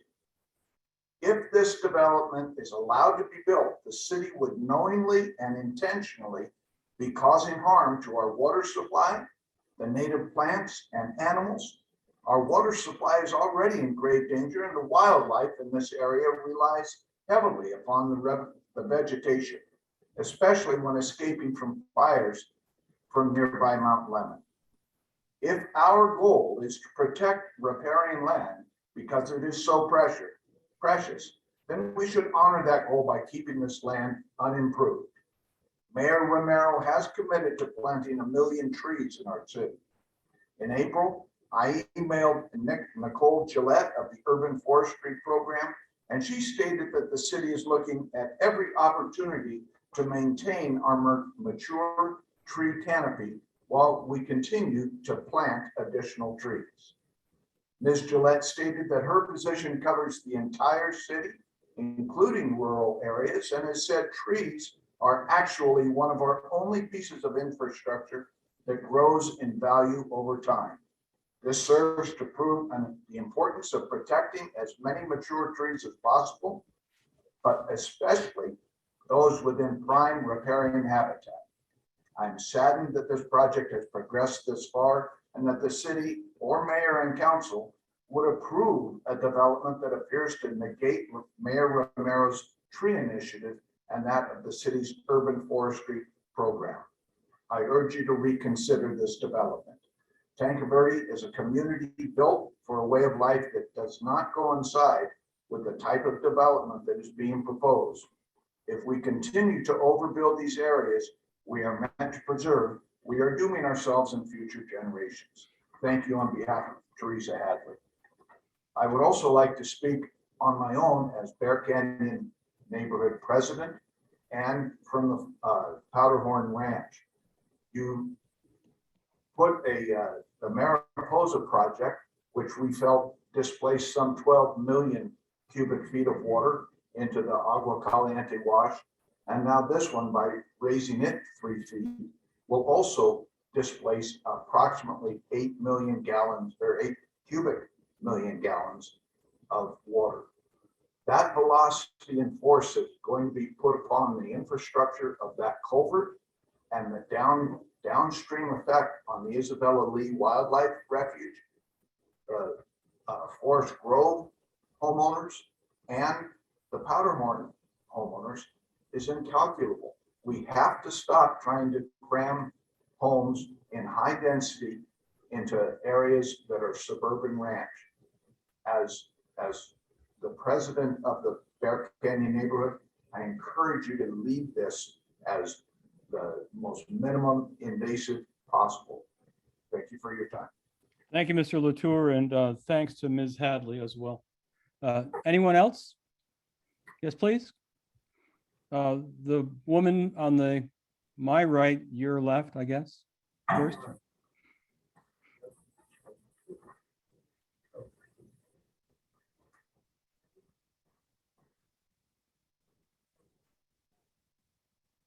Hello, good evening. Good evening. My name is Heidi Schul. I live at 9227 East Lakeside Court, also in the Lakes of Castle Rock. Thank you for this opportunity to speak tonight on this request that could potentially affect so many people. I've lived in the Tanque Verde Valley for 48 years, and I've seen many changes during that time. I oppose this rezoning in its current form as R1. As Mr. Adding was talking about, my community experienced extensive flooding last summer from sources external to our community. Flooding is a major concern for us. There are currently 4 rezoning proposals in the area from suburban ranch to R1. I'm concerned with the individual requests on their own, as well as the cumulative effects from all of these proposals affecting our area, including flooding potential, traffic congestion, and destruction and loss of wildlife habitat. I would hope that comprehensive studies take big picture analyses for drainage, traffic, and other concerns identified here tonight, including how this development would contribute to effects such as potential for increased flooding, traffic congestion, wildlife habitat loss, etc. I thank you very much for the opportunity to talk tonight and appreciate your careful thought on this. Thank you. Thank you for your participation. Sir, did you want to speak? I do, and thank you very much. My name is Alan Gomez, and I live in 11980 East Settlers Trail. We are neighbors living within 2 miles from the proposed project. And despite the proponent's claim that he's meeting the city's new planning for affordable dense development, this proposed project is not an area for this type of development. It's a unique natural area that you've heard several people talk about, still with critters, plants, and animals, next to a major wash, prone to intermittent monsoon flooding. And furthermore, it opens up to an intersection of 2 major roads, Houghton and Tonka Verde, which are already having traffic problems during rush hour with the school and work hour traffic. And the made-up traffic flow analysis, 5 cars. Is there any, is very misleading. This project, even as modified, is not appropriate for this area and not consistent with the existing neighborhood development. It really shouldn't be approved. And that's basically all I have to say. Please at least look into some of these things. Thank you, Mr. Gomez. I see a hand up on the online, Mr. Tarr or Christopher Tarr. Yes, thank you for giving me a chance to speak. I bring up a concern. Christopher Tarr, by the way, my address is 3180 North Deer Track Road. My concern is, as we add more annex property, higher density property, is policing this region. I know that the Tucson Police right now has under 700 officers with a peak of 1,200 at their highest, and they're adding more land. The Team 4 section, which this falls under, is 165 square miles. On average, they have only a few officers covering that whole zone, that actual police stations on Gulf Links and Harrison. And that covers all the way down to I-10 and South I-10 and this area as well. Police response time, other city response time to that areas can be significantly delayed, and increasing density in this area, which you've already done with some of the other recently approved rezoning projects, is not providing people adequate, in particular, police response times, and in a city that can't even maintain their current police staffing. So that's my concern with this project. Thank you, Mr. Tarr. Appreciate it. I see a hand up from Ohana. Hi, I'm Frank Hastings, and I'm at 2025 North Beverly. I actually live in the city. I grew up in the Tonka Verde Valley. I went to Agua Caliente at Emily Gray, and I went to Sabino. My mom still lives out there. And first off, kudos to you guys in the community for stepping up and saying something, because in the city, unfortunately, the same thing happened close to me. There was a school that got sold. A new developer bought it. They told us they were going to do this, this, and this. None of it really happened. It was a bunch of lip service in the end. And what we used to have green spaces and trees is just a big private parking lot that the community can't enjoy. And it's, comparison in a way, I'm trying to draw a parallel to the fact that if you guys stand up and say something and do something, hopefully your voices will be heard. Because if nobody does, they're going to do whatever they want. And in my experience, the developer told us a lot of what we wanted to hear. And at the end of the day, a lot of what they told us they wanted to hear did not come through.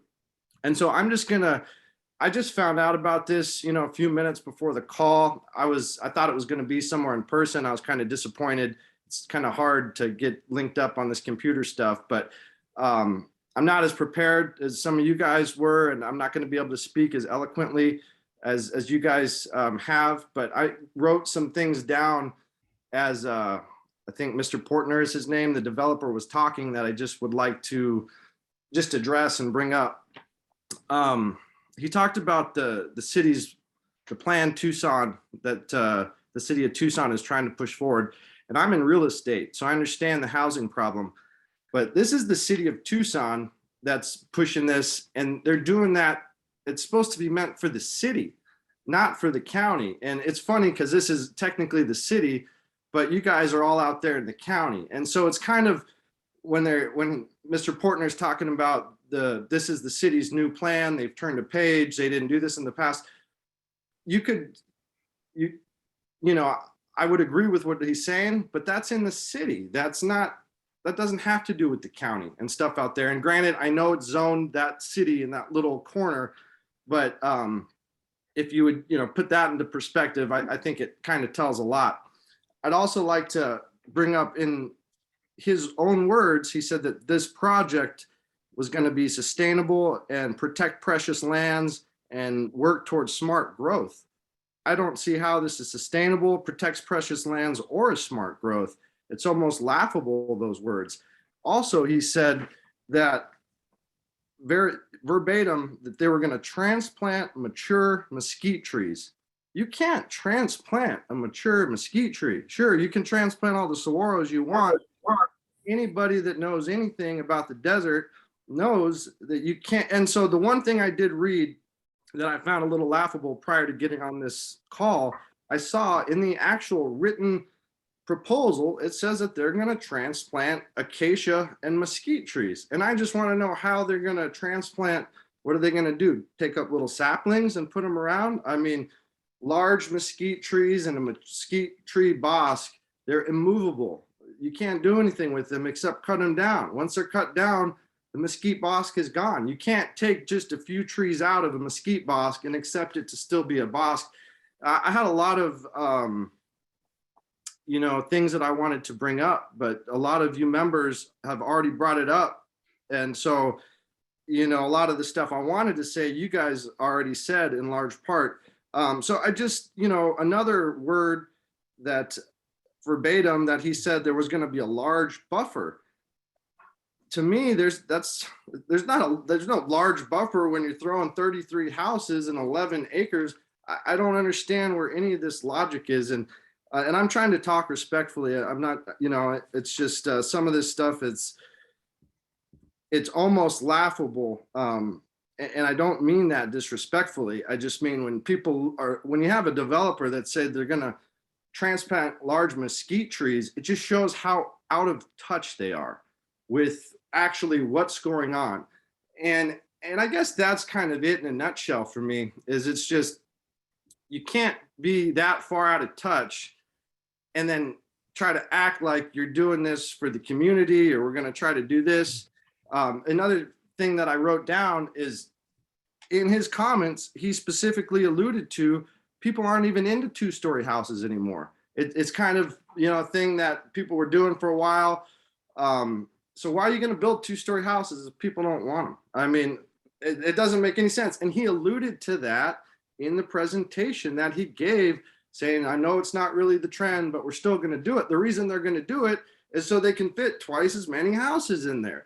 And so talking to someone that's got a real estate background, who has had, helped buyers and sellers, and I deal with rentals, it's very irresponsible for a developer to develop, whether it's one house or 5 houses or 10 houses, in a floodplain. Because what you have down the road is buyers who buy properties, and they're going to get stuck with sitting in a house that's full of sand, that's full of water, and they're going to be the left ones to pick up the pieces. And not to say, what's going to happen to all of you neighbors in the surrounding areas. I can definitely feel for the neighbors that have land there, and what's going to happen to all you guys, of course. What's going to happen to the people that buy those houses when there's a big storm and all the water is going to rush right into, they have no idea what they're buying. You guys do, because you're in the area. But it's almost like buyer beware, and that's just, I think it's irresponsible development, to say the least. Another thing I wrote down in Mr. Portner's address, he said, when he was speaking with the water and the drainage, he said, all it does is what it does now. Speaking of the water and where it's going to go in the drainage, all it does is what it does now. I don't know in what world when you develop 30 houses that are, you know, raising 3 feet up, putting huge drainage basins, that is far from all it does is what it does now.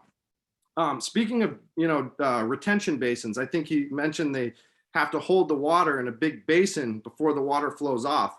They did that at the project that they built next to my house. And during monsoon, when it rains, that water sits in that retention basin, maybe for up to 2-3 weeks at a time. When we get, you know, last year, we had that really heavy monsoon. That thing didn't drain out for almost a month. It had standing water that didn't drain, mosquito heaven. Okay, so, you know, that's my point there too. So when people talk about retention basins and it's just going to hold the water until it's got a place to go, you know, so I'll try to get off the soapbox. One other thing I just kind of wanted to mention is it's always my goal and my hope to be out and move out to the Tanque Verde Valley, back to the Tanque Verde Valley where I grew up. You know, I think to me and to the people, you know, the rancheros and all the people on this call, with the exception of the developer probably, you know, could probably attest that it could be one of the nicest places in the whole world, the Tanque Verde Valley. I mean, you come down, driving down Houghton, driving north, and it's a sea of green. You wouldn't even think you lived in the desert. I mean, it's unreal. You really wouldn't believe it unless you lived here. Could be one of the prettiest places in the world. And so I'm glad to see so many people trying to protect their backyard. You know, everybody's got busy lives. And I think that, you know, especially now more than ever, you guys got to fight for what you believe in, because if you don't, you know, you're going to have a 40 unit condo thing, or whether it's condos or 40 houses or whatever the case. You know, I'm not against development. I'm in real estate. And I think there's a way you can do things smartly, respectfully, you know, with, you know, putting yourself in someone else's shoes, whether it's the neighbor or, you know, the animals or the water. And what I have here, I'll just make one last point, is, you know, water. We live in the desert, people. Like, there's not enough, anybody paying attention to the news, the Colorado River, anything like that. I mean, that's where we get our drinking water. And it's also supplemented with regional wells around Tucson. And so when you take the drainage, our sponges, like the riparian areas, when it rains, it soaks up the water and replenishes all these local aquifers and wells. When you take all that away and you put in blacktop and you just divert it from one culvert to another culvert to another culvert, and all of a sudden it's just running out the Santa Cruz towards Casa Grande, none of that stuff soaks into the groundwater. It all ends up having effect down the road. And no water, there's no life, there's no quality. Look what's going on in California. People can't even water their lawns. And so it almost goes to a larger picture than just this little development. I think Tucson as a whole, drive south on Houghton, you know, any of that stuff that's going on. I think as a community, Tucson needs to protect our water and kind of give this unchecked growth and is always better. You know, if there's the water, if there's not enough water for us right now, you know, now, how's there enough water for a whole bunch of new development? And so I would just say the water is a big deal. You guys, way to go. I hope everything goes well for you and your neighbors in the backyard, and appreciate you guys taking the time to listen to me speak. Thank you. Thank you, Mr. Hastings. All right. Thank you all for participating. Mr. Portner, would you like to be heard?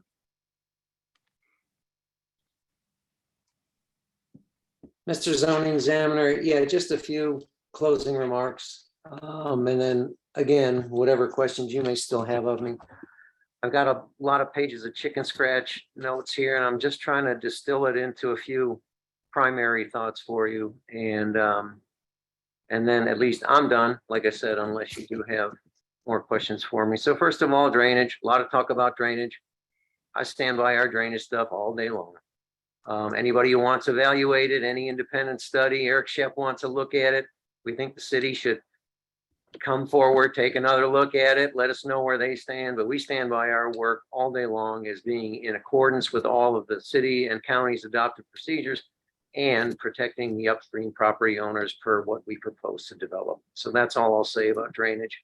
I'm a little confused about some of the comments about us impacting Tanque Verde Wash, which is downstream of us. The flows that come through us are some regulatory, but they're not named washes. They're just upstream flow that comes through our site, and we are preserving a good chunk of those, despite remarks to the contrary. We have such a significant setback of natural area along Houghton Road. We've got a significant setback along our northern property line, specifically to preserve a good chunk of what is the really valuable riparian vegetation coming on through. And then, yes, the remainder of the stuff that we are impacting, and you always impact some, are going to be handled in complete accordance with the city's native plant preservation ordinance and procedures. And yes, you can transplant mesquites. People do it all the time. You have to trim them down, you prune them, you get them not as wieldly as they are in the natural condition, but a person that knows what they're doing can in fact salvage and transplant large mesquite trees, and we do it all the time. Lastly, the only comment I'll make is that one of the gentlemen was saying there's 4 projects, emerging as we speak, and I think we all know what they are. And he asked the question as to whether the Tanque Verde Valley is under siege. I would say no. There's no kind of coordinated effort here to put anything under siege. This is just the reality of a growing community that needs the kind of housing that is within the reach of the average person. I mean, to us, Plan Tucson and the sustainability plan, smart growth, these things mean something. To us, they're important. And yes, we have a pattern in the Tanque Verde Valley of growing one way for decades upon decades. But from our perspective, that doesn't mean we have to simply repeat what's been done in the past, especially when that kind of large lot development spread over a huge geographic area with a comparatively small number of homes has great larger community costs. And we all know our difficulty every year of trying to pay for the infrastructure, both physical infrastructure and our public services. And a large part of that stems from the fact that we are spread out over such a huge geographic area. To us, compact development makes sense as long as you design it well. We think we've done that on this project. We think we put in the appropriate protections and the buffers. And this is for us a very small step in the direction of trying to implement some of the concepts that are outlined not only in Plan Tucson, but there was all the references to Pima County. You find the same principles outlined in Pima Prospers. So for us, this has always been about balance, Mr. Zoning Examiner, and we think we've struck that balance here. It's a difficult balance. And obviously there's a lot of folks that don't want to see this kind of project. But to us, it does represent a good balance between where we've been for decades and decades and where we need to start making small steps heading in the future. So Mr. Zoning Examiner, that would wrap up my comments. If you got any questions of me, I'm happy to try and answer them. I don't, but thank you very much for your presentation and for your thoughtful responses. I'm going to go ahead and close the public hearing. I want to thank everyone for their participation tonight. I'm sorry? Hello. Hello. I have something to say, actually. Go right ahead. To start with your name and address. I'm sorry Okay, I missed you before. I didn't see your hand raised or you. Sorry, I've in the room. been waving. I finally had to cut in. I apologize.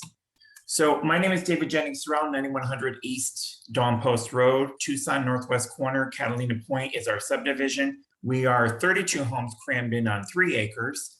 We have apartment complexes to the west of us, to the east of us. When we moved here in 93, there was nothing around us other than Tierra Linda and the shopping plaza, which is where Safeway is currently located. Since then, a SureGuard has gone up, which is now public storage. Coronado Villas has extended another 400 units to the back of us, which goes to the north. They are 2 stories. When it rains, the flooding is ridiculous. It comes down from Catalina Highway. There is a ton of damage on our property. We're an HOA. None of our residents want to see this planned community go up. It just is going to impact the area in a very negative way. And I concur with everybody, what everybody has had to say.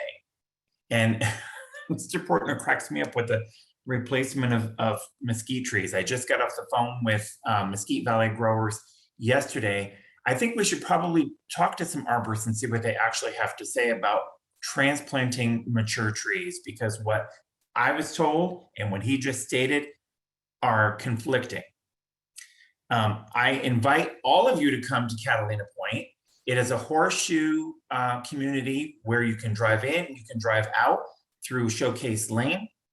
You can see how close our houses are to each other. It just rained the other day for 10 minutes. My backyard flooded. It came into my house. None of these other properties existed when we built our home here. Now that it has impacted and they're on top of us, the water has nowhere to go. The drainage detention basins have been damaged. We had a study done. We had the engineering department for the city come out earlier in the year. We never got the study back. We never got a report back. We have sent him information about the opposing the project, including the one that the casitas that are on Catalina Highway. That obviously failed. And now we're going to have more of an issue with flooding and drainage now that those 122 casitas are going up. As far as traffic is concerned, that is totally unrealistic. You could stand out there at the McDonald's and you can count all the cars. It gets backed up. I haven't heard one thing about accident reports and how many there are on a weekly basis. And Houghton and Tanque Verde is a joke because we have to take that route as a deterrent because the traffic backs up at Tanque Verde and Tanque Verde Loop in the mornings. The traffic impact is ridiculous going out that way. As far as crime goes, since the population has grown in our area, we don't see cops up here. We don't see the police up here. I live in walking distance to Rincon Station, which is county. It's the sheriff's department, and their station is in city limits. We can't call them. They're not going to respond when we have an issue. So I think what everybody is saying, I agree with. We need to keep it at the bare minimum, the R1. And I would like you guys to come out and take a look at all the damage that's on the property from the recent flooding that we cannot afford to repair. And there isn't even a civil engineer to come and do the work. So I would strongly point out that you should not allow this property to go up. There's too much of a rush. There's too many things going on. And I think it's getting, there's not enough third party uninvolved away from the developer that is not being considered. Thank you. Thank you. So, Mr. Examiner, one thing I had my hand up. I'm sorry, I didn't see it. That's all right. I tried clicking that thing. No, then go right ahead. Start with your name and address, sir, for the Paul record. Bucky, 10206 East Placita, Cresta Mia. So I'm about a half mile away from the subdivision. And the reason I'm speaking is because I wrote a letter to all the council people, including the mayor, about the infrastructure of the water. So the big thing that people seem to be concerned with when I tell them about this project is, well, where's the drinking water coming from? I dealt with the city during their water rate increase. The one thing I heard over and over, if you want to say annex. So I understand the city is in a process of annex. I was born and raised in Los Angeles in the San Fernando Valley. My father did the same thing in the San Fernando Valley that's happening in the Tanque Verde Valley. Is it a siege? It's just part of growth. As Mr. Portner said, the whole goal of the city is density. And a lot of that is based on taxes.